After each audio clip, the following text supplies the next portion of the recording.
Now, on Tuesday, regional mayors were summoned to meet the Prime Minister at Downing Street. In its election manifesto, Labour promised to turbocharge their roles. Well, the next morning, the Conservative leader of Cornwall Council announced she'd written to Sir Keir Starmer asking not for a mayor, but a minister for Cornwall. And her letter was co-signed by the Labour peer John Hutton, Secretary of State at 3 departments under the last Labour government and now chair of the Cornwall and Isles of Scilly Economic Forum. Seb Noble has more. Midday trefiu o galisic del fefa flame el perfian rian square. Cornwall's new MPs starting their jobs this week by swearing their oaths in Cornish. And now there are calls for the voice of Cornwall to be heard permanently.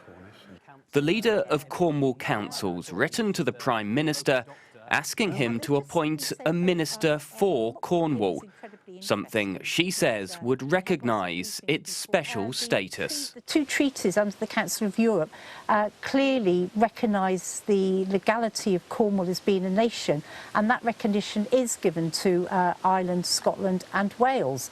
And they do have ministers, so we feel that having a minister to absolutely represent our voice and, more importantly, step up and help contribute to what the government wants to achieve, a minister will absolutely act on our behalf. Welcome to Downing Street. This week, Sir Keir Starmer met regional mayors to discuss further transfer of powers from Westminster. Cornwall, of course, is no stranger to devolution. Back in 2015, it became the first county to sign a devolution deal. Then, 2 years ago, a £360 million agreement to give the Duchy more powers was signed at Spaceport, Cornwall. But that deal failed to launch and was scaled down last year. The stumbling block? A lack of public support for an elected mayor to wield those powers.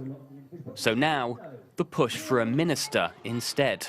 Having that voice by way of a minister will give us direct contact, and I hope by having that minister we'll start to see a change in income, we'll start to see a change in more well-employed jobs, better skilled jobs. Cornwall's existing devolution deals cover areas including transport and renewable energy. The council says any more powers need to come with extra money, more in line with the national average. Previously, the greatest funding came with mayors attached. But what about in future? 4 of Cornwall's newly elected MPs now represent Labour. One of them says no to a mayor, but yes to more devolution. We are hoping that there will be something about devolution, obviously, in the King's speech, so we're really looking forward to that. It's up to the Prime Minister who he makes as ministers, so that's not really something for us to decide upon. But yes, very, very keen for more devolution for Cornwall. The government says for too long, Westminster's gripped onto power, holding back the potential of local areas. It's promising a full reset and wants to reduce inequality by empowering the regions. What that means for Cornwall and the decisions made here, we'll wait to find out.